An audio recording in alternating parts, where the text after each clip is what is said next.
What's up, YouTube? Tim is here. Now, 2024 saw the release of lots of really good Netflix films. Like, not everything this year turned to gold. I'll actually talk about that in a separate video of my least favorite Netflix films of the year.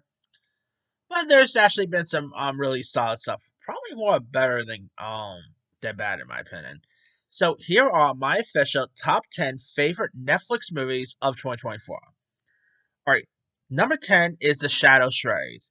Now, this is, of course, about this teen assassin who is suspended due to a sloppy mission in Japan.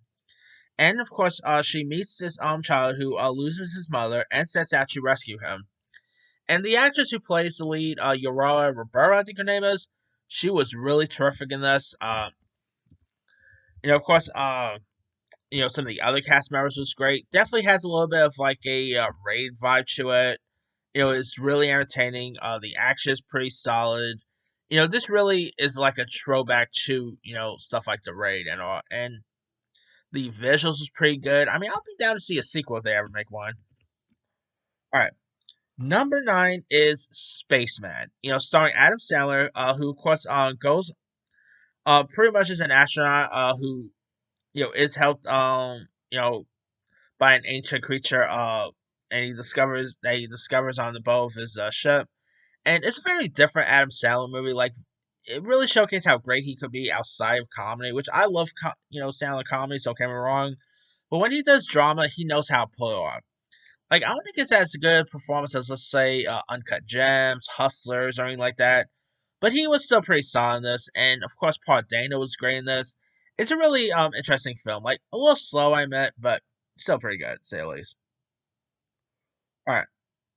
Number 8 is Carry On. Of course, directed by John Collet-Serra, starring Taron Egerton, Jason Bateman, where, of course, Taron Egerton plays this young TSA agent who is blackmailed into letting a dangerous package slip through security onto a Christmas flight. And Carry On is a really fun film. Definitely has a little bit of a Die Hard feel to it. Has a little bit of like a phone booth vibe too, with Jason Bateman playing like the caller here. It's a really entertaining one, worth giving a go. Alright. Number 7 is Aila Perez. Of course, you got Zoe Saldana who plays Rita, who's this lawyer who is doing her job until a drug lord kidnaps her and requests for a sex change here. And Zoe Saldana, I could really see her getting Oscar love for this. She was excellent here. The one who plays Mila, Carla Sofia Gascon, I can't wait to see her in more stuff in the future. She was excellent. The music was pretty good. Like, that song El Ma is definitely gonna get Oscar consideration. Edgar Ramirez is great. I mean, if you guys have not watched Aila Perez, definitely give it a go. Alright, number 6 is His Three Daughters.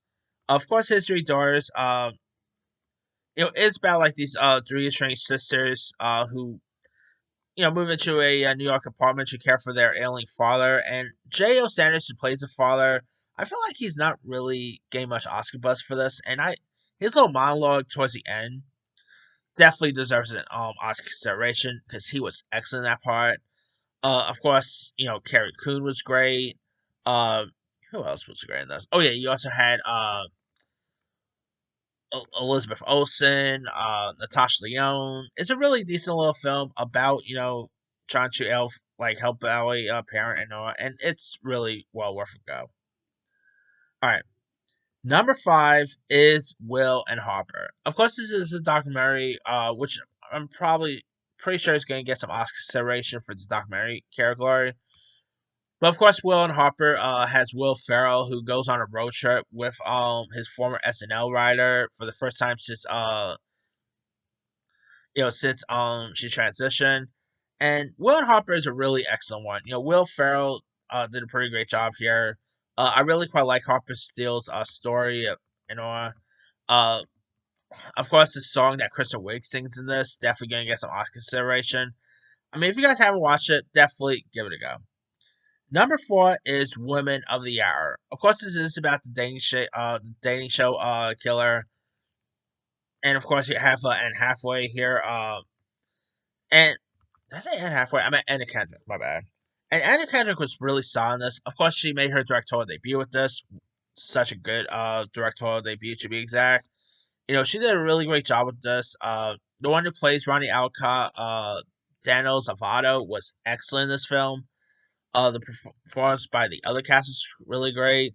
Makes me want to see Anna Kendrick direct something next in the future. Number three, my bad, is The Greatest Night in Pop.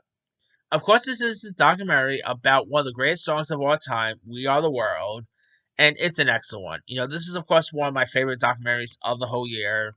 It came out all the way back in January.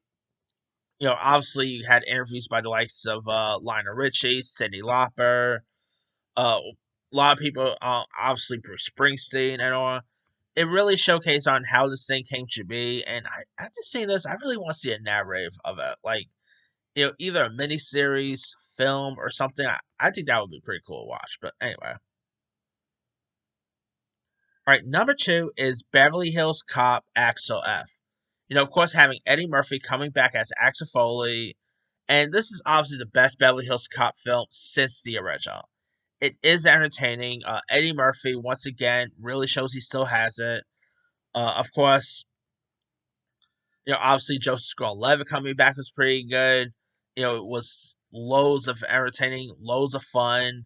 I definitely do hope we get another one down the line, but we'll see. And my number one favorite Netflix film of the year is Hitman, starring Glenn Powell as professional killer Gary Johnson, who of course breaks protocol to help a desperate woman flee from her abusive ex, and of course, surprise, surprise, he falls for her. I still don't know who he gave a better who he had a better chemistry with. Audrey Jonah in this or Sydney Sweeney in Anyone But You. Like, say what you want about him. He knows how to have good chemistry with his leading ladies. And Glenn Powell I thought was excellent this here. Of course, Jonah was terrific. Uh, it was really charming at times. Richard Linklater did a great job here. I mean, if you guys have not watched Hitman, give it a go. It's a really excellent one, worth giving a go. And of course, Glenn Powell just got a Golden Globe nomination for it, and well deserved there. But that's pretty much it. Here is my quick rundown: 10 The Shadow Strays, 9 Spaceman, 8 Carry On, 7 Aila Perez, 6 History Daughters, 5 Will and Harper, 4 Woman of the Hour, 3 The Greatest Night in Pop, 2 Beverly Hills Cop Axel F, and number 1 is Hitman. Now, there's loads of other ones I could have added too. A Family Affair was pretty decent. Hot Frosty was surprisingly good. Definitely not Trigger Warning. Definitely not Atlas. Uh, Definitely not Rebel Moon Part 2. Those are on different Netflix lists. Deliverance was actually okay. Let's see what else we got here. Piano Lesson was good. Maria was pretty decent. Let's see. Don't Move was pretty good. Meet Me Next Christmas. Joy was pretty decent. Oh yeah, of course I just checked this one out. The 6888, the new Tyler Perry World War II film, that was much better than had any intentions of being.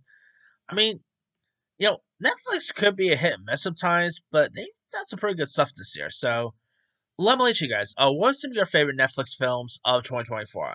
Drop comments below. Don't forget to like, subscribe, hit that bell for more notification. This is Hitman signing out.